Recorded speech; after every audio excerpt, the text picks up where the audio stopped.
separei aqui agora 3 exemplos de padrões definidos pela Conferência Geral de Pesos e Medidas em alguns momentos históricos e como que está atualmente valendo, né? Então, peguei 3 exemplos: espaço, tempo e massa. Tá? Então, para medida de espaço, unidade de medida é o metro, como a gente viu agora há pouco. E a primeira definição de metro, dentro dessas conferências, vem lá da primeira conferência, em 1889. E qual a definição que lá aparece? O metro é o comprimento do exemplar feito com uma liga de platina e irídio disponível lá no escritório de pesos e medidas, Bureau International, lá na França. Olha que curioso, né? A gente está acostumado, claro, com a medida de metro. E, mas quanto que mede um metro? É a medida de uma barra assim, aqui da figura, não sei se dá para enxergar, mas foi feita uma barra e falou, isso é 1 metro. A partir daí, centímetro, milímetro, quilômetro vão ser derivados disso. Essa barra foi feita com essa liga de platina e irídio por qual motivo? Porque se fosse feito, por exemplo, com ferro, o ferro oxida, enferruja, não ia manter 1 metro. Ia variar muito facilmente esse comprimento. Outra questão é a temperatura. Dependendo do país, da cidade que você está, você vai de menos 10, menos 20, menos 30 graus Celsius até 40 graus no calor, no verão, né? Então essa oscilação de 60, 70 graus Celsius faz com que o material aumente ou diminui de tamanho, né, dilate, e portanto 1 metro cada dia do ano ia ter um tamanho diferente. E a ideia é justamente estabelecer um padrão mundial, né? Então, algo muito delicado. Aí os metais, os materiais que foram encontrados que menos se dilatava e menos oxidava e menos sofria com as intempéries e com o tempo, foi essa liga na época de platina e irídio. Então foram feitas várias ligas, né? Uma ficou guardada lá na França e outra foi enviada para cada país. Por exemplo, o Imetro tinha um padrão aqui que ele usava para tirar todos os outros referenciais brasileiros, né? Então, quando alguém perguntasse, o que é 1 metro? 1 metro é um negócio desse tamanho, assim. Né? É uma barra de tamanho que foi dado o nome de metro. Isso é 1 metro. Isso na definição anterior, tá? Na definição antiga. Qual a definição atual? Mesmo uma liga de platina e irídio, ela dilata, ela também aumenta e diminui de tamanho com calor, quando aumenta a temperatura, enfim, diminui a temperatura. Também sofre com o tempo, enverga e tem outros problemas. Então, como a gente precisa, repare que no século XX a gente lida com comprimentos de nanômetros, né, picometros, femtometros, então são coisas muito pequenininhas. Qualquer variação nesse padrão altera todas as medidas feitas cientificamente, tecnologicamente, né? Então foi encontrada uma definição melhor em 83, foi definido no Sistema Internacional e é a que está valendo até hoje. Então tem aí 37 anos de definição atual. Qual que é? O metro é o comprimento do trajeto percorrido pela luz no vácuo durante o intervalo de tempo de 1 dividido por 299.792.458 segundos. Tem que ler até com calma, né? Olha que maluquice. Metro é o comprimento do trajeto percorrido pela luz durante esse tempo de 1 segundo dividido por quase 300 milhões. Por que isso? Tá. Esse valor é extremamente preciso quando a gente considera que a velocidade da luz no vácuo é constante. Todos os experimentos feitos há mais de 150 anos até hoje, quando a luz é medida em sua velocidade no vácuo, seja para cima, para baixo, para um lado, para o outro, para frente, para trás, enfim, sempre dá esse valor de velocidade. Nunca foi detectado outro valor de velocidade da luz experimentalmente que não fosse esse, no vácuo. É a única entidade física que viaja só com essa velocidade no vácuo, de forma constante, né? Estou falando luz aqui, mas qualquer onda eletromagnética, raio-x, ultravioleta, infravermelho, enfim. Então, se a luz sempre viaja com essa velocidade, a gente estabelece ela então como constante, em um tempo né, ela anda quase 300 milhões de metros em 1 segundo. Então, se eu faço o contrário, né, se eu pego um tempo de 1 segundo e divido por 300 milhões, dá exatamente 1 metro que ela percorre nesse tempo. Tá? É muito mais preciso do que a liga de platina e irídio. Então, ele dá um valor exato de 1 metro. Tá? Essa é a definição atual. Vamos ver outra agora. Definição de tempo, de unidade de medida de tempo, que é o segundo. Também, na primeira conferência, como que foi definido? O segundo é a fração de 1 dividido por 86.400 do dia solar médio. Então, olha que louco. Primeiro, você media o dia solar médio. Né? O que é o dia solar médio? Tem dia que o Sol nasce numa posição, o tempo que ele leva para voltar para aquela posição, então ele dá a volta ao redor da abóbada celeste, se põe, enfim, quando ele nasce de novo e passa exatamente naquela posição que você mediu no dia anterior, dá lá cerca de 24 horas, né? Então você divide essas 24 horas por 60 minutos, por 60 segundos, vai dar esses 86.400 e aí dá 1 segundo.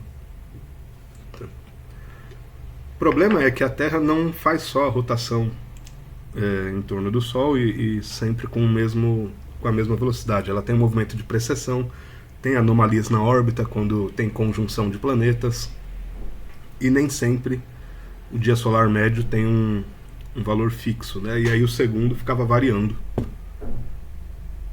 E não é bom para o padrão de tecnologia que a gente quer cada vez melhorar e cada vez ser mais preciso, né?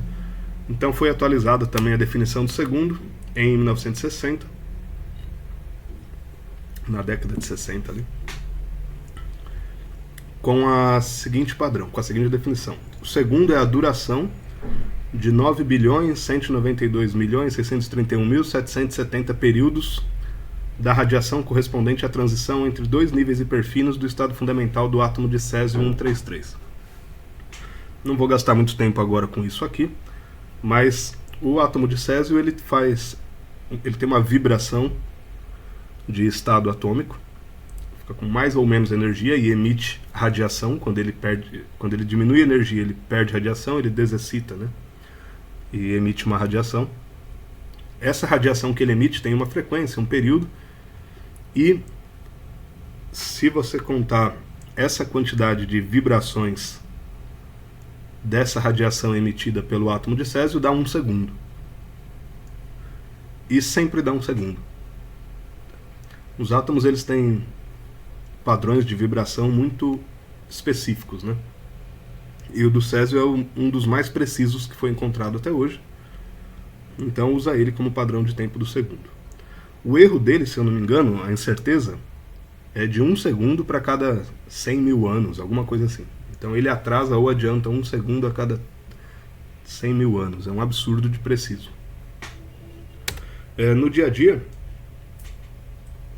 a gente usa relógios, você já deve ter reparado, com um cristal de quartzo, né?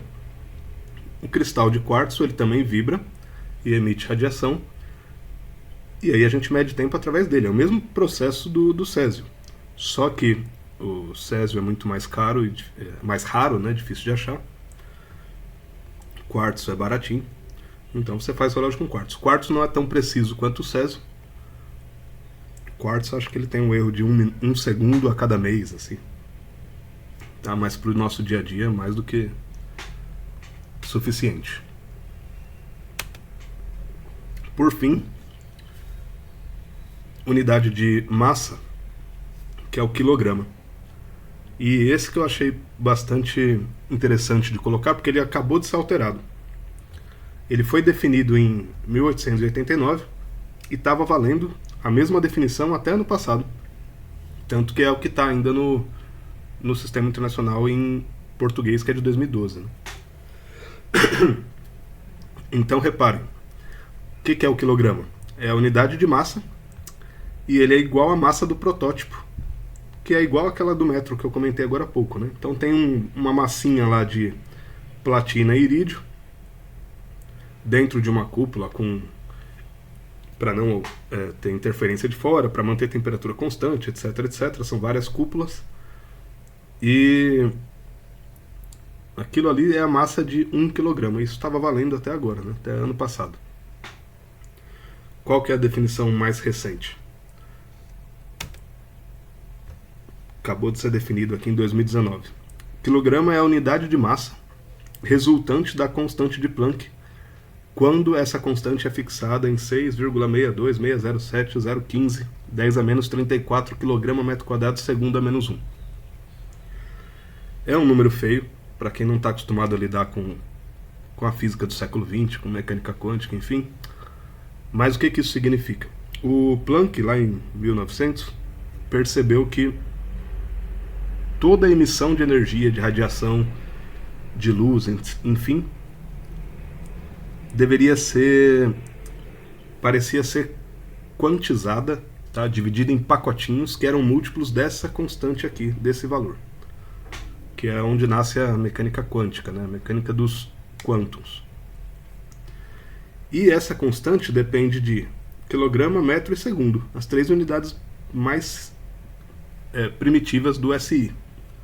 Como o metro já está bem definido, lá com a velocidade da luz, e o segundo está bem definido com um átomo de césio, então se a gente fixa que a constante de Planck é constante nesse valor, você tem o quilograma a partir dessa própria variável, tá?